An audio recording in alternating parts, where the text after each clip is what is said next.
بسم الله الرحمن الرحيم الحمد لله الصلاة والسلام على رسول الله على آله وصحبه أجمعين أما بعد സൂറത്തുൽ ഫാത്തിഹയിലെ മൂന്നാമത്തെ ആയത്താണ് അർ-റഹ്മാൻ അർ-റഹീം. അതിൻ്റെ വിശദീകരണമാണ് ഇനി പറയാനുള്ളത്. അർ-റഹ്മാൻ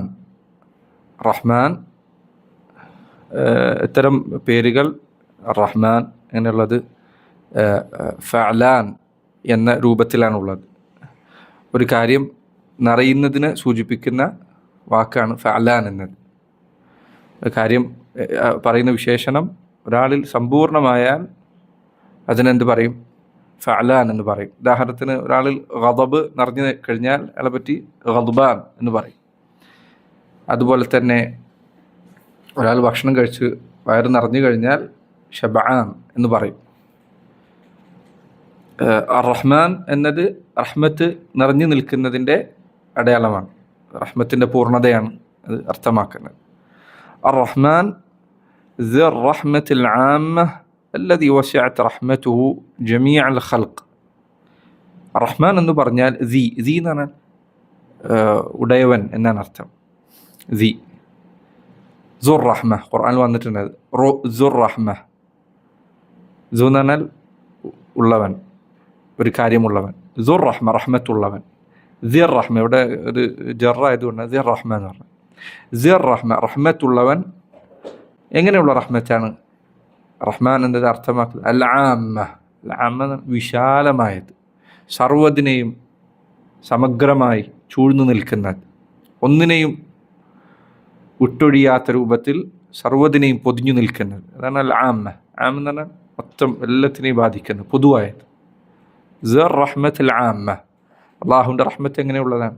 സർവ്വതിനെയും വിശാലമായി ചൂഴ്ന്നു നിൽക്കുന്ന രൂപത്തിലുള്ള റഹ്മത്തുള്ളവൻ. സിർ റഹ്മ റഹ്മത്തുള്ളവനാണ്. റഹ്മത്ത് എങ്ങനെയുള്ളതാണ്? അൽ ആമ്മ, വിശാലമായതാണ്, സർവ്വതിനെയും വിശാലമായി ചൂഴ്ന്നു നിൽക്കുന്നതാണ്. സിർ റഹ്മത്തുൽ ആമ്മ അല്ലദി വസഅത് റഹ്മതുഹു. അല്ലദി ആ ഒരുവൻ അല്ലാഹു റഹ്മാനായ അവൻ എങ്ങനെയുള്ളവനാണ്? വസഅത് വിശാലമായി പൊതിഞ്ഞിരിക്കുന്നു. വസഅത് റഹ്മതുഹു, അള്ളാഹുവിൻ്റെ ആ റഹ്മത്ത് പൊതിഞ്ഞിരിക്കുന്നു. ഖുർആനിൽ അള്ളാഹു പറഞ്ഞില്ലേ മലക്കുകളുടെ വാക്കായി വസഅത കുല്ല ഷൈഇൻ റഹ്മതൻ വഇൽമ. അള്ളാഹു നീ സർവ്വ വസ്തുക്കളെയും നിൻ്റെ റഹ്മത്തിനാലും നിൻ്റെ അറിവിനാലും ചൂഴ്ന്നിരിക്കുന്നു. അത് ഒരു വസ്തുവില്ല അള്ളാഹുവിൻ്റെ റഹ്മത്ത് അതിനെ പൂർണ്ണമായി പൊതിയാത്തതായി. ഒരു വസ്തുവുമില്ല അള്ളാഹു അവൻ്റെ ഇൽമ് അതിനെ സമ്പൂർണ്ണമായും വലയം ചെയ്യാത്തതായി. ഒരു വസ്തു ചെറുതാകട്ടെ വലുതാകട്ടെ, അള്ളാഹുവിൻ്റെ ഏറ്റവും വിശാലമായ വിശേഷണങ്ങളിൽപ്പെട്ടതാണ് റഹ്മത്തും ഇൽമും. അതിൽ നിന്ന് പുറത്തു കിടക്കുന്ന ഒരു വസ്തുവില്ല. ചെറുതാകട്ടെ വലുതാകട്ടെ ഒരു വസ്തു പോലും അതിൽ നിന്ന് പുറത്തു കിടക്കുന്നതായില്ല. റഹ്മത്തും അതുപോലെ തന്നെ ഇൽമും. الذي وسعت رحمته جميع الخلق. ജമീഅ സർവ്വതിനെയും, ജമീഅ അൽ ഖൽഖ് സർവ്വ സൃഷ്ടികളെയും വിശാലമായി വലയം ചെയ്ത രൂപത്തിലുള്ള റഹ്മത്തുള്ളവൻ. അതാണ് അർ-റഹ്മാൻ എന്നതിൻ്റെ അർത്ഥം. അർ-റഹീം, റഹീം എന്ന് പറഞ്ഞാൽ അതിൻ്റെ ഉദ്ദേശം ബിൽ മുഅ്മിനീൻ, മുഅ്മിനീങ്ങൾക്ക് കരുണ ചൊരിയുന്നവൻ. റഹീം എന്ന് പറഞ്ഞാൽ ബിൽ മുഅ്മിനീൻ, മുഅ്മിനീങ്ങളോട് അല്ലാഹുൽ വിശ്വസിച്ച അവൻ്റെ ദൂതനിൽ വിശ്വസിച്ച സാലിഹീങ്ങളായ അവൻ്റെ ദാസന്മാർക്ക് കരുണ ചൊരിയുന്നവൻ. ഇതാണ് അർത്ഥം. ഇത് റഹ്മാൻ റഹീം എന്നതിൻ്റെ തഫ്സീറുകളിൽ ഒരു തഫ്സീറാണ്. റഹ്മാൻ എന്നാൽ സർവ്വ സൃഷ്ടികൾക്കും കരുണ ചൊരിയുന്നവൻ. റഹീം എന്നാൽ ഐ ബിൽ മുഅ്മിനീൻ, മുഅ്മിനീങ്ങളോട് കരുണ ചൊരിയുന്നവൻ. മറ്റൊരു വിശദീകരണമുള്ളത് ഇബ്നുൽ ഖയ്യിം റഹിമഹുല്ലാഹ് അദ്ദേഹത്തെ പോലുള്ളവർ കൂടുതൽ സ്വീകാര്യമായ അഭിപ്രായമായി പറഞ്ഞ മറ്റൊരു വിശദീകരണം, രണ്ടും സലഫുകളിൽ നിന്ന് വന്നിട്ടുണ്ട്. രണ്ടാമത്തെ വിശദീകരണം അർ-റഹ്മാൻ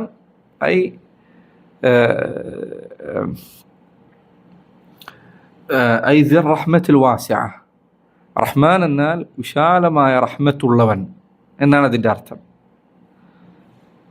അർ-റഹീം ഐ സിർ റഹ്മത്തുൽ വാസില. സിർ റഹ്മത്തി അൽ വാസില.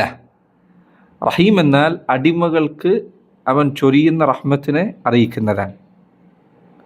അല്ലാഹു സുബ്ഹാനഹു വ തആല അവൻ്റെ എല്ലാ റഹ്മത്തും അടിമകൾക്ക് എത്തിയിട്ടുണ്ടോ? ഒരു റഹ്മത്ത് പോലും ഇനി ബാക്കിയില്ലാത്ത വിധത്തിൽ ഇല്ല. ദുനിയാവിനെ സൃഷ്ടിച്ചപ്പോൾ തന്നെ നബി സല്ലല്ലാഹു അലൈഹി വസല്ലം ഹദീസിൽ വന്നതുപോലെ ഖലഖ അല്ലാഹു മിഅത റഹ്മ, അള്ളാഹു അവൻ്റെ റഹ്മത്തിൽ നിന്ന് 100 ഭാഗം പ്രത്യേകമാക്കി. അതിൽ നിന്നൊരു ഭാഗം ദുനിയാവിലേക്ക് അള്ളാഹു നിശ്ചയിച്ചു. വബിഹ യതആതഫു അൽ വഹ്ഷു അലാ വലദിഹ, അതുകൊണ്ടാണ് വന്യമൃഗങ്ങൾ അതിൻ്റെ മക്കളോട് കരുണ കാണിക്കുകയും മറ്റുമൊക്കെ ചെയ്യുന്നത്. ആ ഒറ്റ റഹ്മത്തിൽ നിന്നാണ് ദുനിയാവിലുള്ള സർവ്വ സൃഷ്ടികളിലെയും റഹ്മത്തുണ്ടായത്. ഒരു വന്യമൃഗം അതിൻ്റെ സ്വന്തം കുഞ്ഞിനോട് കാണിക്കുന്ന കരുണയും മറ്റുമൊക്കെ അതിലുണ്ടായത്, ആ വന്യമൃഗത്തിൽ പോലും കരുണയുണ്ടായത് അള്ളാഹു സുബ്ഹാനഹു തആല നൽകിയ ഈ ഒരു റഹ്മത്തിൽ നിന്നാണ്. ബാക്കി 99 അവൻ പരലോകത്ത് മുഅ്മിനീങ്ങൾക്കായി ഒരുക്കി വെച്ചതാണ്. അള്ളാഹു അത് നമുക്ക് നൽകാൻ വിധിക്കുമാറാകട്ടെ. അപ്പോൾ റഹ്മത്ത്, അള്ളാഹുവിൻ്റെ റഹ്മത്ത് അടിമകൾക്ക് എത്തുന്നതുണ്ട്, അടിമകൾക്ക് എത്താതെ അള്ളാഹു സുബ്ഹാനഹു തആലയിൽ സിഫത്ത് എന്ന അർത്ഥത്തിൽ അറ്റമില്ലാത്ത റഹ്മത്തുണ്ട്, വിശാലമായത്. അള്ളാഹുവിൻ്റെ പക്കലുള്ള റഹ്മത്ത്, അതിനെയാണ് റഹ്മാൻ എന്ന ഇസ്മ സൂചിപ്പിക്കുന്നത്. ഞാൻ നേരത്തെ പറഞ്ഞതുപോലെ റഹ്മാൻ എന്നത് ഫഅലാൻ എന്ന വസ്നിൽ നിന്നാണ്, ഏതൊരു കാര്യം സമ്പൂർണ്ണമാവുക എന്ന അർത്ഥത്തിൽ. അപ്പോൾ അള്ളാഹുവിൻ്റെ പക്കലുള്ള അറ്റമില്ലാത്ത അവസാനമില്ലാത്ത കാരുണ്യത്തെയാണ് റഹ്മാൻ എന്ന നാമം അറിയിക്കുന്നത്. റഹീം എന്നത് സൃഷ്ടികളിലേക്ക് എത്തുന്ന അള്ളാഹുവിൻ്റെ കാരുണ്യത്തെ അറിയിക്കുന്നതാണ്, ദുനിയാവിലാകട്ടെ ആഖിറത്തിലാകട്ടെ. റഹീം എന്നത് ചിലർ പറഞ്ഞു സിഫത്തുകളെ രണ്ടായി വേർതിരിക്കാം. ഒന്ന് സിഫാത്തുൻ ദാത്തിയ, രണ്ട് സിഫാത്തുൻ ഫിഅലിയ. ഒന്ന് അള്ളാഹുവിൻ്റെ ദാത്തീയത്തായ സിഫത്തുകൾ, അത് അള്ളാഹുവിൽ നിന്ന് വേർപിരിയാത്ത വിശേഷണങ്ങൾ, അള്ളാഹുവിൽ നിന്ന് വേർപിരിയാത്ത വിശേഷണങ്ങൾ, അത് അവനിൽ എപ്പോഴും ഉണ്ടായിരിക്കും, അവൻ ഉദ്ദേശിക്കുമ്പോൾ മാത്രം സംഭവിക്കുന്ന കാര്യമല്ല. ഉദാഹരണത്തിന് റഹ്മത്ത്, ചില പണ്ഡിതന്മാർ ഉദാഹരണം റഹ്മത്ത്, അള്ളാഹു സുബ്ഹാനഹു തആല റഹ്മത്ത് അവനിൽ എപ്പോഴും ഉള്ളതാണ്. അതുപോലെ തന്നെ വജ്ഹ്, മുഖമെന്നത്, അത് അവനിൽ എപ്പോഴും ഉള്ളതാണ്. അവൻ്റെ ചില പണ്ഡിതന്മാർ പറഞ്ഞു സിഫാത്തുൻ ദാത്തിയത്തുൻ ഖബറിയ, അള്ളാഹു ഖുർആനിൽ അറിയിച്ചതിനാൽ മാത്രം നമുക്ക് അറിയാൻ കഴിയുന്ന സിഫത്തുകളാണത്. മുഖം, അള്ളാഹുവിൻ്റെ കൈകൾ, അള്ളാഹുവിൻ്റെ പാദങ്ങൾ, ഇതൊക്കെ അള്ളാഹുവിൻ്റെ മഹത്വത്തിനും അവൻ്റെ പൂർണ്ണതക്കും യോജിച്ച രൂപത്തിലാണ് മനസ്സിലാക്കേണ്ടത്. നമ്മുടെ ചിന്തകളോ നമ്മുടെ താരതമ്യപ്പെടുത്തലുകളൊക്കെ അടിസ്ഥാനപ്പെടുത്തിയല്ല നമ്മൾ അസ്മാ സിഫാത്തിലെ വിശദീകരിച്ചാൽ. അള്ളാഹു സുബ്ഹാനഹു തആല അവൻ്റെ സിഫാത്തുൻ ദാത്തിയ, അവൻ്റെ ദാത്തുമായി ചേർന്ന് നിൽക്കുന്ന വിശേഷം, അത് അവനിൽ നിന്ന് ഒരു സമയത്തും ഒരു നിമിഷ നേരത്തേക്കും മാറാത്തതാണ്, എപ്പോഴും അവനിലുള്ളതാണ്. അർ റഹ്മാൻ എന്നത് ദാത്തിയത്തായ അള്ളാഹുവിൻ്റെ റഹ്മത്തിനെയാണ് സൂചിപ്പിക്കുന്നത്. രണ്ടാമത്തെ വിഭാഗം സിഫാത്തുൻ ഫിഅലിയ, അള്ളാഹു സുബ്ഹാനഹു വതആല അവൻ്റെ ഫിഅലിയത്തായ, അവൻ്റെ പ്രവർത്തനപരമായ വിശേഷണങ്ങൾ, അത് എപ്പോഴും ഉണ്ടാകുന്നതല്ല, അള്ളാഹു ഉദ്ദേശിക്കുമ്പോൾ സംഭവിക്കുന്നതാണ്. ഉദാഹരണത്തിന് ഗദബ്, അള്ളാഹു കോപിക്കുമെന്നത്, അവൻ ഉദ്ദേശിച്ചാൽ അവൻ ഉദ്ദേശിക്കുന്നവരോട് കോപിക്കുന്നതാണ്. അതുപോലെ തന്നെ അൽ ഖൽഖ്, സൃഷ്ടിക്കുക എന്നുള്ളത്, അള്ളാഹു ഉദ്ദേശിക്കുമ്പോൾ അവൻ സൃഷ്ടിക്കുന്നതാണ്. ഇന്നമാ അംറുഹു ഇദാ അറാദ ശൈഅൻ അൻ യഖൂല ലഹു കുൻ ഫയകൂൻ, അവനൊരു കാര്യം ഉദ്ദേശിച്ചാൽ അവൻ ഉണ്ടാകുമെന്ന് പറയും, അപ്പോൾ അത് ഉണ്ടാകും. ഇങ്ങനെ അള്ളാഹു സുബ്ഹാനഹു വതആല അവൻ ഉദ്ദേശിക്കുമ്പോൾ അവൻ്റെ മശീഅത്തുമായി, അവൻ്റെ ഉദ്ദേശവുമായി ബന്ധപ്പെട്ട ഫിഅലുകളാണ്, സിഫത്തുകളാണ് സിഫാത്തുൻ ഫിഅലിയ, മറ്റേത് സിഫാത്തുൻ ദാത്തിയ. റഹ്മാൻ എന്നത് അള്ളാഹുവിൻ്റെ ദാത്തീയത്തായ സിഫത്തിനെ അറിയിക്കുന്നതാണ്, അത് അവനിലുള്ള റഹ്മത്ത്, അവൻ്റെ അസ്തിത്വത്തോട് ചേർന്ന് നിൽക്കുന്ന റഹ്മത്ത്. റഹീം എന്നത് ആ സിഫത്ത് അള്ളാഹു അവൻ്റെ സൃഷ്ടികൾക്ക് നൽകുന്നതിനെ സൂചിപ്പിക്കുന്നതാണ്. റഹീം എന്നത് അതിലെ ആധിക്യത്തെ, റഹീം എന്നത് അള്ളാഹുവിൻ്റെ എല്ലാ സിഫത്തുകളും അതിൻ്റെ ഏറ്റവും എന്ന അർത്ഥം അതിലെപ്പോഴും ഉണ്ടായിരിക്കും. സമീഅ്, എല്ലാം കേൾക്കുന്നവൻ, ഏറ്റവും അധികം കേൾക്കുന്നവൻ. ബസീർ, എല്ലാം കാണുന്നവൻ, അങ്ങേയറ്റം കാണുന്നവൻ. എല്ലാ ഇസ്മുകൾക്കും അർത്ഥം പറയുമ്പോൾ ഈ ഒരു അർത്ഥം അതിലുണ്ട്. സമീഅ്, ബസീർ എന്നൊക്കെ പറയുമ്പോൾ റഹീം എന്ന് പറഞ്ഞാൽ അങ്ങേയറ്റം കരുണ ചൊരിയുന്നവൻ, അങ്ങേയറ്റം കരുണ ചൊരിയുന്നവൻ. അള്ളാഹുവിൻ്റെ അടിമകൾക്ക് അവൻ ചെയ്ത റഹ്മത്തിനെ സൂചിപ്പിക്കുന്ന നാമമാണ് റഹീം. മറ്റേത് അള്ളാഹുവിൻ്റെ ദാത്തീയത്ത സിഫത്തിനെ സൂചിപ്പിക്കുന്നതാണ് റഹ്മാൻ. റഹ്മാനാണ് റഹീമിനേക്കാൾ വിശാലതയുള്ളത്. അള്ളാഹുവിൻ്റെ സിഫത്തിനെ അറിയിക്കുന്ന കാര്യത്തിൽ റഹ്മാൻ എന്നത് റഹീം എന്ന ഇസ്മിനേക്കാൾ വിശാലതയുള്ള നാമമാണ്. റഹ്മാൻ എന്നത് അള്ളാഹുവിൻ്റെ റഹ്മത്തിൻ്റെ വിശാലത സൂചിപ്പിക്കുന്ന. റഹ്മാൻ എന്നതിൻ്റെ തഫ്സീർ വായിക്കണം, സൂറത്ത് റഹ്മാൻ ഓതിയാൽ മതി. റഹ്മാൻ എന്നതിൻ്റെ തഫ്സീർ വായിക്കണം, സൂറത്ത് റഹ്മാൻ ഓതിയാൽ മതി. ഇത് ഓതിയാൽ സൂറത്ത് റഹ്മാനിൽ നിങ്ങൾ സ്വർഗത്തെക്കുറിച്ചുള്ള വിവരണം കാണുന്നത് പോലെ തന്നെ എന്തുകൂടിയുണ്ട് അതിൽ? നരകത്തെക്കുറിച്ചുള്ള വിവരണം കൂടി അതിലുണ്ട്. നരകം ഒരർത്ഥത്തിൽ അള്ളാഹുവിൻ്റെ റഹ്മത്താണ്. അല്ല, നരകം അള്ളാഹുവിൻ്റെ റഹ്മത്തിൽപ്പെട്ടതാണ്. നരകമില്ലായിരുന്നെങ്കിൽ ജബ്ബാറുകൾ, അതിക്രമികൾ, വാലിമീങ്ങൾ, അവരുടെ അവസ്ഥ എന്താ വരുന്നത്? الرحمن الرحيم ذو الرحمة العامة الذي وسعت رحمته جميع الخلق الرحيم بالمؤمنين. റഹീം എന്നാൽ മുഅ്മിനീങ്ങളോട്, റഹ്മാൻ എന്നാൽ സൃഷ്ടികൾ സർവർക്കും എത്തണം. ഇത് ഒരു തഫ്സീറാണ്. മറ്റൊരു തഫ്സീർ ഞാൻ ഇപ്പോൾ ഈ പറഞ്ഞതാണ്. റുഖൈം അദ്ദേഹം പോലുള്ളവർ ഈ തഫ്സീറിനാണ് മുൻഗണന. വഹുമ ഇസ്മാനി മിൻ അസ്മാ ഇല്ലാഹി തആല. വഹുമ ഇവ രണ്ടും, അതായത് റഹ്മാൻ എന്നതും റഹീം എന്നതും ഇസ്മാനി പേരുകളാണ്. മിൻ അസ്മാ ഇല്ലാഹി തആല അള്ളാഹുവിൻ്റെ പേരുകളിൽപ്പെട്ട രണ്ടു പേരുകളാണ്. അള്ളാഹുവിൻ്റെ പേരുകളിൽ രണ്ട് തരത്തിലുള്ള പേരുകളുണ്ട്. ചില പേരുകൾ അള്ളാഹുവിലേക്ക് മാത്രം ചേർത്താവുന്ന പേരുകളാണ്. അത് സൃഷ്ടികളെ പറയാനേ പാടില്ല. അതിൽപ്പെട്ടതാണ് ഏത്? റഹ്മാൻ. എന്നാൽ സൃഷ്ടികളിലേക്ക് ചേർത്തി പറയാവുന്ന പേരുകളുണ്ട്. അതിൽപ്പെട്ടതാണ് ഏത്? റഹീം എന്നത്. നബി സല്ലല്ലാഹു അലൈഹി വസല്ലമയെ കുറിച്ച് റഊഫ് റഹീം എന്ന് പറഞ്ഞത് ഈ അർത്ഥത്തിലാണ്. നബി സല്ലല്ലാഹു അലൈഹി വസല്ലമയെ കുറിച്ച് റഊഫുൻ റഹീം എന്ന് പറഞ്ഞത് ഈ അർത്ഥത്തിലാണ്. ചില ആളുകൾക്ക് ഇത് സംശയമാവാറുണ്ട്. എങ്ങനെ അള്ളാഹുവിൻ്റെ പേര് എങ്ങനെ സൃഷ്ടികളെ കുറിച്ച് പറഞ്ഞു? അള്ളാഹു സുബ്ഹാനഹു വ തആലയെ കുറിച്ച് ഒരു പേര് പറയുമ്പോൾ അതിൻ്റെ അർത്ഥം അതിൻ്റെ ഏറ്റവും പൂർണ്ണമായ ഉദ്ദേശത്തിലാണ്. സൃഷ്ടികളെ കുറിച്ച് പറയുമ്പോൾ അത് സൃഷ്ടികളുടെ ദൗർബല്യവും അവരുടെ കഴിവ് കുറവും അവരുടെ ന്യൂനതകളുമെല്ലാം പരിഗണിച്ചുകൊണ്ടുള്ളതാണ്. സൃഷ്ടികളിലെ അവസ്ഥയെക്കുറിച്ച് പറയുമ്പോൾ, ഉദാഹരണത്തിന് സമീഉൻ ബസീർ ആരുടെ പേരാണ്? അള്ളാഹുവിൻ്റെ പേരാണ്. هل أتى على الإنسان حين من الدهر لم يكن شيئا مذكورا إنا خلقنا الإنسان من نطفة أمشاج نبتليه فجعلناه إيش؟ فجعلناه سميعا بصيرا. الله മനുഷ്യനെ കുറിച്ച് സമീഅ ബസീർ എന്ന് പറഞ്ഞിട്ടുണ്ട്. അള്ളാഹിൻ്റെ പേര് തന്നെയാണ്. ശരി, മനുഷ്യനെല്ലാം കേൾക്കുമ്പോൾ എല്ലാം കാണുന്നതാണ് അതിൻ്റെ അർത്ഥം? അല്ല, അവന് കേൾവിയുണ്ട് കാഴ്ചയുണ്ട് എന്ന് മാത്രമേ അതിനർത്ഥമുള്ളൂ. അവന് കേൾവിയുണ്ട് കാഴ്ചയുണ്ട് എന്നേ അതിനർത്ഥമുള്ളൂ. നബി സല്ലല്ലാഹു അലൈഹി വസല്ലമയെ കുറിച്ച് റഊഫ് റഹീം എന്ന് പറയുമ്പോൾ അവിടുന്ന് സൃഷ്ടികളിൽ ഒരാൾക്ക് എത്തിപ്പിടിക്കാവുന്ന കാരുണ്യത്തിൽ അതിൻ്റെ ഏറ്റവും പൂർണ്ണതയുള്ളവരാണ്. സൃഷ്ടികളുടെ കൂട്ടത്തിൽ സൃഷ്ടികളിൽ റഅഫത്ത് എന്ന സ്വഭാവം അവിടുത്തെ അരികിൽ സൃഷ്ടികൾ അവരുടെ ഇടയിൽ അവിടത്തേക്ക് അതിൽ പൂർണ്ണതയുണ്ട്. പക്ഷെ അള്ളാഹുവിനെ കുറിച്ച് പറയുമ്പോൾ ആ സിഫത്തുകൾ അതിൻ്റെ ഏറ്റവും പൂർണ്ണതയിലാണ്. ഈ പറഞ്ഞ യാതൊരു കുറവുകളോ ഏതെങ്കിലും അർത്ഥത്തിൽ ഏതെങ്കിലും ഒരു രൂപത്തിൽ എന്തെങ്കിലും ഒരു ന്യൂനതയോ കുറവോ അള്ളാഹുവിൻ്റെ സിഫത്തുകളിലേക്ക് ചേർത്തപ്പെടാവതല്ല, സമ്പൂർണ്ണമാണ്. അവിടെയാണ് ആർക്ക് അബദ്ധം പണഞ്ഞത്? അള്ളാഹുവിൻ്റെ സിഫത്തുകളെ നിഷേധിച്ച ആളുകൾക്ക് അബദ്ധം പണഞ്ഞു. അവർ പറഞ്ഞു, ഉദാഹരണത്തിന് നമ്മുടെ നാട്ടിൽ അഖീദ പഠിപ്പിക്കുന്ന ആളുകൾ പറയാം, റഹ്മത്ത് എന്നത് അള്ളാഹുവിനെ പറ്റി പറയാൻ പാടില്ല. റഹ്മത്ത് എന്ന് പറയാൻ പാടില്ല. ഷാരികൾ പറഞ്ഞു റഹ്മത്ത് എന്ന് പറയാൻ പാടില്ല. മറിച്ച് അതെന്താ?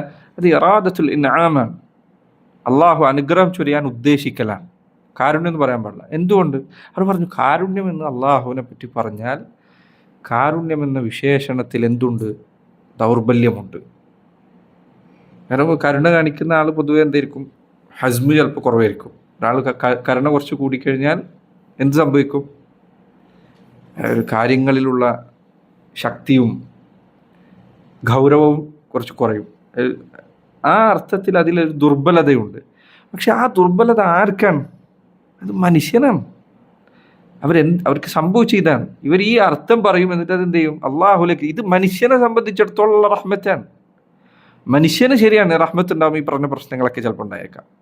പൂർണ്ണാർത്ഥത്തിലല്ല, ഉണ്ടായേക്കാം. ഉണ്ടാവുകയാണെങ്കിൽ ഉണ്ടായേക്കാം. ഉദാഹരണത്തിന് ഗദബ്, കോപം. അവർ പറഞ്ഞു ഗദബ് എന്ന് പറഞ്ഞാൽ ശേലാൻ ഉദ്യം, രക്തം തിളക്കലാണ്. അവർ പറഞ്ഞു ഗദബ് എന്നുള്ളത് അള്ളാഹ്ക്ക് പറഞ്ഞു കഴിഞ്ഞാൽ ഇതൊക്കെ നമ്മൾ പറയേണ്ടി വരും. ഗദബ് എന്ന് നിങ്ങൾ ശേലാൻ ഉദ്യം, രക്തം തിളക്കും എന്ന് പറയുന്നത് മനുഷ്യന്റെ ഗദബിനാണ്. അത് മനുഷ്യന് അനുയോജ്യമായ ഗദബാണ്. ഇത് നിങ്ങൾ അള്ളാഹുലേക്ക് ചേർത്ത്, നിങ്ങളൊരു അർത്ഥം പറയാതെ അള്ളാഹുലേക്ക് ചേർത്തും ചെയ്യരുത്. ഇപ്പോൾ ഓരോ മുൻപ് നമ്മളന്ന് ദർസിലെടുത്ത പോലെ വജ്ഹ് എന്ന് പറയുമ്പോൾ മുഖം എന്ന് പറയുമ്പോൾ മനുഷ്യന്റെ മുഖം എന്ന് പറയുന്നതോടുകൂടി അതിൻ്റെ അർത്ഥം മാറി. ഏതിലേക്കാണോ ചേർത്തുന്നത് അതിനനുസരിച്ച് അതിൻ്റെ മൊത്തം അർത്ഥം മാറി. വജ്ഹുൽ ഇൻസാൻ എന്ന് പറയുന്ന പോലെയല്ല വജ്ഹു നംല എന്ന് പറയുന്നത്. ജുഹുനംല എന്ന് പറയുന്നത് പോലെയല്ല വജ്ഹു ഫീൽ എന്ന് പറയുന്നത്. ഉറുമ്പിൻ്റെ മുഖം, ആനയുടെ മുഖം ഒക്കെ വ്യത്യാസമാണ്. റഹ്മാൻ റഹീം. മാലിക് യൗമിദ്ദീൻ. മാലിക് ഉടമസ്ഥൻ, യൗം ദിവസം, ദീൻ ദീൻ എന്നാൽ ദീൻ എന്ന അർത്ഥവുമുണ്ട്, അതായത് മതം, ഇസ്ലാം എന്ന അർത്ഥവുമുണ്ട്. മറ്റൊരർത്ഥം പ്രതിഫലം എന്ന അർത്ഥമുണ്ട്. രണ്ടർത്ഥത്തോട് പറയപ്പെട്ടിട്ടുണ്ട്. യൗമുദ്ദീൻ, ചില ആളുകൾ പറഞ്ഞു യൗമുൻ ലാ യൻഫഉ ഫീഹി ഇല്ലദ്ദീൻ. യൗമുദ്ദീൻ എന്ന് പറഞ്ഞാൽ ദീനിൻ്റെ ദിവസമാണ്. ആ ദിവസത്തിൽ ദീൻ അല്ലാതെ വേറൊന്നും ഉപകരിക്കില്ല. ഇത് ദീനിൻ്റെ ദിവസമാണ്. ഇസ്ലാം അല്ലാതെ വേറൊന്നും അവിടെ ഉപകരിക്കില്ല. അമലു സ്വാലിഹാത്തുകളല്ലാതെ അവിടെ വേറൊന്നും ഉപകരിക്കില്ല. സമ്പത്തുള്ളതുകൊണ്ട് കാര്യമുണ്ടോ? വലിയ പൈസക്കാരനെ ഇല്ല, കാര്യമില്ല. അധികാരം ഒന്നും. യൗമുദ്ദീൻ യൗമ ലാ യൻഫഉ ഫീഹി ഇല്ലദ്ദീൻ, അങ്ങനെ അർത്ഥമുണ്ട്. പക്ഷേ പ്രസിദ്ധമായ അർത്ഥം യൗമുദ്ദീൻ എന്ന് പറഞ്ഞാൽ പ്രതിഫല നാളിൻ്റെ ദിവസം എന്നതാണ്. മാലിക് യൗമുദ്ദീൻ, നിങ്ങൾക്കറിയാം മാലിക് യൗമുദ്ദീൻ രണ്ട് ഖിറാഅത്തുണ്ട്. മാലിക് യൗമുദ്ദീൻ, മലിക് യൗമുദ്ദീൻ. മലിക് എന്നുണ്ട്, നീട്ടലില്ലാതെ മാലിക് എന്നുണ്ട്. ഇത് രണ്ടും തമ്മിൽ വ്യത്യാസം. മലിക് രാജാവാണ്, മാലിക് ഉടമസ്ഥനാണ്. ഇത് രണ്ടും തമ്മിൽ വ്യത്യാസം. മലിക് ഉടമസ്ഥൻ തൻ്റെ പ്രവർത്തനങ്ങൾ കൊണ്ടാണ് ഉടമസ്ഥാവകാശത്തിന് കീഴിലുള്ള കാര്യങ്ങളിൽ, ഇപ്പോൾ എൻ്റെ ക്ലാസ്സാണിത് എങ്കിൽ ഇതിൽ എൻ്റെ ഇഷ്ടപ്രകാരമാണ് ഞാൻ പ്രവർത്തിക്കുക. അത് വേണമെങ്കിൽ ഞാൻ വിൽക്കും, വേണമെങ്കിൽ വാങ്ങിക്കും, വേണമെങ്കിൽ പൊട്ടിച്ചു കളയും. എൻ്റെ ഇഷ്ടം പോലെ ഞാനിതിൽ പ്രവർത്തിക്കും. മലിക് എന്നത് പൊതുവെ കൽപ്പനകൾ പുറപ്പെടുവിപ്പിക്കുക എന്ന സ്വഭാവത്തെയാണ് അറിയിക്കുന്നത്. ഉദാഹരണത്തിന് വീടിൻ്റെ ഉടമസ്ഥൻ, അദ്ദേഹത്തിന് ഇത് വിൽക്കാം, വാങ്ങാം. രാജാവിന് ഇത് വിൽക്കാനും വാങ്ങാനും അവകാശമുണ്ടോ? ഇല്ല. ആണോ? ഇല്ല. അയാൾക്ക് പക്ഷേ എങ്ങനെ വിൽക്കണം, എങ്ങനെ വാങ്ങണം, അതിൽ നിയമം കൽപ്പിക്കാനുള്ള അവകാശം ആർക്കുണ്ട്? മലിക്കിനുണ്ട്. അതുകൊണ്ട് അവർ പറഞ്ഞു മലിക്കും മാലിക്, ഈ രണ്ട് അർത്ഥങ്ങളും ഇവിടെ ഉദ്ദേശമുണ്ട് എന്നതുകൊണ്ടാണ് ഈ രണ്ട് ഖിറാഅത്തുകൾ ഉള്ളത്. രണ്ടുമുണ്ട്. അള്ളാഹു സുബ്ഹാനഹു വ തആല മലിക്കുമാണ്, അള്ളാഹു മാലിക്കുമാണ്. അവനാണ് അന്ത്യനാളിൽ കൽപ്പന, നിർദ്ദേശങ്ങൾ, വിലക്കുകൾ പുറപ്പെടുവിപ്പിക്കുന്നവൻ. അവൻ ഉദ്ദേശിച്ചതുപോലെയാണ് അന്ന് നടപ്പിലാവുക കാര്യങ്ങളൊക്കെ. രണ്ട് അർത്ഥങ്ങളും അള്ളാഹുവിലേക്ക് ചേർത്തപ്പെടുന്നുണ്ട്. മാലിക് യൗമുദ്ദീൻ. മാലിക് യൗമുദ്ദീൻ വഹുവ സുബ്ഹാനഹു വഹ്ദഹു മാലിക് യൗമിൽ ഖിയാമഹ് വഹുവ, അള്ളാഹു അവനാകുന്നു, സുബ്ഹാനഹു വഹ്ദഹു അവൻ ഏകൻ, അവൻ ഒറ്റക്ക്, അവൻ മാത്രമാണ്. മാലികു യൗമിൽ ഖിയാമഹ്, ഖിയാമത്ത് നാളിൻ്റെ മാലിക് ഉടമസ്ഥൻ അവൻ ഒറ്റക്കാണ്, അവൻ മാത്രമാണ്. അത് പ്രത്യേകം എടുത്തു പറയാൻ കാരണം ചില മുഫസ്സിരീങ്ങൾ പലരും പറഞ്ഞതുപോലെ അന്ന് അള്ളാഹുവിൻ്റെ മുൽക്ക് പ്രകടമാകുന്ന ദിവസമാണ്. അവൻ തന്നെയാണ് യൗമുൽ ഖിയാമത്തിൻ്റെയും ദുനിയാവിലെ ദിവസങ്ങളുടെയും ഉടമസ്ഥൻ. അവൻ തന്നെയാണ് ദുനിയാവിലെ ദിവസങ്ങളുടെയും ഖിയാമത്ത് നാളിൻ്റെ ദിവസത്തിൻ്റെയും ഉടമസ്ഥൻ. പക്ഷെ ഈ ദിവസം അള്ളാഹുവിൻ്റെ മുൽക്ക് വ്യക്തമാകുന്ന ദിവസമാണ്. ഒരാൾക്കത് അവ്യക്താവില്ല, ഒരാൾക്കും അവ്യക്താവില്ല. രാജാക്കന്മാരോ, ഹദീസിൽ വന്നതുപോലെ നബി സല്ലല്ലാഹു അലൈഹി വസല്ലം പറഞ്ഞു, യഖ്ബിദുല്ലാഹുൽ അർള വയത്വി സ്സമാവാതി ബിയമീനിഹി, അള്ളാഹു ഭൂമിയെ അവൻ്റെ കയ്യിൽ പിടിക്കുന്നതാണ്, ആകാശത്തെ അവൻ ചുരുട്ടുന്നതാണ്. സുമ്മ യഖൂൽ, എന്നിട്ട് അവൻ പറയും, അനൽ മലിക്കു ഐന മുലൂക്കുൽ അർദ്, ഞാനാണ് രാജാവ്, എവിടെ ഭൂമിയിലെ രാജാക്കന്മാർ. അള്ളാഹുവിൻ്റെ അധികാരം പ്രകടമാകുന്ന ദിവസമാണ് അന്ന്. ബാക്കിയുള്ള ഒരാൾക്കും അധികാരമില്ലാന്ന് മാത്രമല്ല, ഖുർആനിൽ യൗമുദ്ദീനെ വിശദീകരിച്ച് സൂറത്തുൽ ഇൻഫിത്താറിൽ എന്താ പറഞ്ഞത്? മാ അദ്റാക മാ യൗമുദ്ദീൻ സുമ്മ മാ അദ്റാക മാ യൗമുദ്ദീൻ യൗമ ലാ ഈശ് യൗമ ലാ തംലികു നഫ്സുൻ ലിനഫ്സിൻ ഷൈഅ വൽ അംറു യൗമഇദിൻ ലില്ലാഹ്. യൗമ ലാ തംലിക്, അന്ന് ഉടമസ്ഥാവകാശം ഒരാൾക്കും ഉടമപ്പെടുത്താൻ കഴിയില്ല. നഫ്സുൻ ലിനഫ്സിൻ ഷൈഅ, ഒരാൾക്കും മറ്റൊരാൾക്ക് ഒരു കാര്യം ഉടമപ്പെടുത്താൻ കഴിയില്ല. ഒരാൾക്കും അവനവന് തന്നെയും എന്തെങ്കിലും ഒരു കാര്യം ഉടമപ്പെടുത്താനും കഴിയില്ല. വേറെ ആൾക്ക് പോട്ടെ, അവനവൻ്റെ കാര്യം എന്തെങ്കിലും അതുപോലും ചെയ്യാൻ സാധിക്കില്ല. അള്ളാഹു പറയുന്നതല്ല, അന്ന് സംസാരിക്കാൻ പോലും അല്ലേ. മൻ നബയിൽ അള്ളാഹു പറഞ്ഞത് ലാ യതകല്ലമൂന ലമൻ അദിന ലഹു റഹ്മാൻ, റഹ്മാനായ റബ്ബ് അനുവാദം കൊടുത്തല്ല സംസാരിക്കില്ല, സംസാരിക്കുക പോലുമില്ല, വർത്താനം പറയാൻ പോലും അധികാരമില്ല എന്നാണ്. നബി സല്ലല്ലാഹു അലൈഹി വസല്ലം ഷഫാഅത്തിന്റെ ഹദീസിൽ കാണാം, അവിടുന്ന് സുജൂദ് ചെയ്ത് അള്ളാഹു ഉദ്ദേശിക്കുന്ന അത്ര സുജൂദിൽ കിടന്നതിന് ശേഷമാണ് അള്ളാഹു അനുവാദം കൊടുക്കുമ്പോഴാണ് സംസാരിക്കുന്നത്. ആ മുഹമ്മദ് മുഹമ്മദ് ശിരസ് ഉയർത്തിക്കൊള്ളുക, സല്ലല്ലാഹു അലൈഹി വസല്ലം ചോദിച്ചു കൊള്ളുക, ചോദിക്കുന്നത് നൽകപ്പെടും, ഷഫാഅത്ത് നൽകുക, പറഞ്ഞുകൊള്ളുക, ഷഫാഅത്ത് സ്വീകരിക്കും, അപ്പോഴാണ് സംസാരിക്കുന്നത്. അള്ളാഹുവിൻ്റെ റസൂൽ സല്ലല്ലാഹു അലൈഹി വസല്ലം അവസ്ഥ അതാണ്. ഈ ദിവസത്തെ അവസ്ഥ ഏതാണ്? ഒരാൾക്ക് മറ്റൊരാൾക്കൊന്നും ഉപകാരം ചെയ്തു കൊടുക്കുക, ഉപദ്രവം ചെയ്യാൻ അള്ളാഹു അനുവാദം നൽകാതെ സാധിക്കില്ല, ഒരാൾക്കൊന്നും ചെയ്യാൻ പറ്റില്ല. അങ്ങനെയുള്ള ദിവസമാണ്. അതാണ് ഇവിടെ പറഞ്ഞത്. വഹുവ സുബ്ഹാനഹു വഹ്ദഹു മാലികു യൗമുൽ ഖിയാമ വഹുവ യൗമുൽ ജസാഇ അലൽ അഅമാൽ. യൗമുൽ ജസാ, അത് പ്രതിഫലത്തിൻ്റെ ദിവസമാണ്. അലൽ അഅമാലി, പ്രവർത്തനങ്ങൾക്കുള്ള പ്രതിഫലത്തിൻ്റെ ദിവസമാണ്. وفي قراءة المسلم لهذه الآية في كل ركعة من صلواته تذكير له باليوم الآخر. وفي قراءة المسلم, മുസ്ലിമായ ഒരു മനുഷ്യൻ നടത്തുന്ന ഖിറാഅത്തിൽ, പാരായണത്തിൽ, ലിഹാദിഹിൽ ആയത്തി, ഈ ആയത്ത് ഒരു മുസ്ലിമായ മനുഷ്യൻ പാരായണം ചെയ്യുമ്പോൾ, എപ്പോൾ? ഫി കുല്ലി റക്അത്തി മിൻ സ്വലവാതിഹി, ഫി കുല്ലി റക്അ എന്നാണ് എല്ലാ റക്അത്തിലും, മിൻ സ്വലവാതിഹി, അവൻ്റെ നിസ്കാരത്തിലെ എല്ലാ റക്അത്തിലും ഈ ആയത്ത് അവൻ പാരായണം ചെയ്യുന്നതിൽ എന്തുണ്ട്? തസ്കീർ, ഓർമ്മപ്പെടുത്തലുണ്ട്. തസ്കീറുൽ ലഹു ബിൽ യൗമിൽ ആഖിർ, പരലോകത്തെക്കുറിച്ചുള്ള ഓർമ്മപ്പെടുത്തലുണ്ട്. പരലോകത്തെക്കുറിച്ചുള്ള ഓർമ്മപ്പെടുത്തൽ എന്തുകൊണ്ട് അനിവാര്യമായി നമുക്ക് ആവശ്യമാണ്? അള്ളാഹു ഖുർആനിൽ പലയിടത്തും പറഞ്ഞിട്ടുണ്ട്. അൽ യൗമ നൻസാകും കമാ നസൂ اليوم ننساكم كما فذوقوا بما نسيتم لقاء يومكم هذا فذوقوا بما نسيتم لقاء يومكم هذا. ഈ ദിവസം എന്നെ കണ്ടുമുട്ടേണ്ടി വരുമെന്നത് നിങ്ങൾ മറന്നുപോയതിനാൽ ആസ്വദിച്ചു കൊള്ളുക.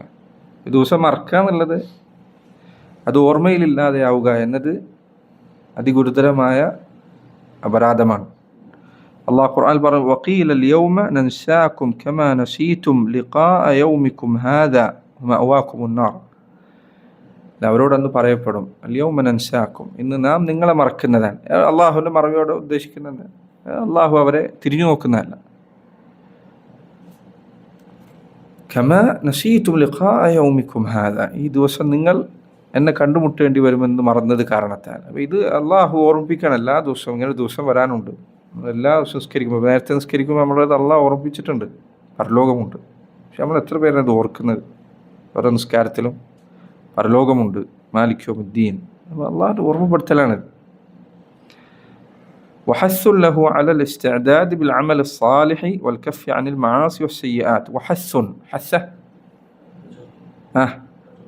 അവനെ പ്രചോദിപ്പിക്കലാണ്, അവന് പ്രോത്സാഹനം നൽകലാണ്, അവനെ പ്രേരിപ്പിക്കലാണ്. വഹസ്സുൻ ലഹു, ഒരു മുസ്ലിമിനെ പ്രേരിപ്പിക്കുന്നതാണ് ഈ ആയത്ത് ഓരോ ദിവസവും ഓതുമ്പോൾ. അലൽ ഇസ്തിഅദാദ്, എന്തിന്? തയ്യാറെടുക്കാൻ വേണ്ടി. അലൽ ഇസ്തിഅദാദ്, തയ്യാറെടുക്കാൻ വേണ്ടിയുള്ള പ്രേരണയാണ്. അലൽ ഇസ്തിഅദാദ് ബിൽ അമൽ സ്സാലിഹ്, എങ്ങനെയാണ് തയ്യാറെടുക്കേണ്ടത്? ബിൽ അമൽ സ്സാലിഹ്, സൽക്കർമ്മങ്ങൾ ചെയ്തുകൊണ്ട്. പരലോകത്തെത്തുമ്പോൾ രക്ഷപ്പെടാൻ വേണ്ടിയിട്ട് തയ്യാറാക്കി വെക്കുക, തയ്യാറാക്കി എടുത്തെടുത്ത് വെക്കുക. നബി സല്ലല്ലാഹു അലൈഹി വസല്ലം പറഞ്ഞതുപോലെ, ഇത്തഖുന്നാറ വലൗ ബിശിഖ്ഖി തംറ, ഇത്തഖുന്നാറ വലൗ ബിശിഖ്ഖി തംറ, നരകത്തെ സൂക്ഷിക്കുക ഒരു ഈന്തപ്പനയുടെ ചീളുകൊണ്ടാണെങ്കിലും. എന്താ പറഞ്ഞതിൻ്റെ അർത്ഥം?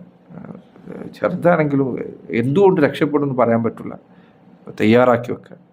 അള്ളാഹു ഖുർആനിൽ പറഞ്ഞതുപോലെ, അല്ലെ, റസൂലുള്ളാഹി സ്വല്ലല്ലാഹു അലൈഹി വസല്ലം പറഞ്ഞു, ലാ തഹ്ഖറന്ന മിനൽ മഅറൂഫി ശൈഅൻ വലൗ അൻ തൽഖാ അഖാക ബിവജ്ഹിൻ തൽഖ്.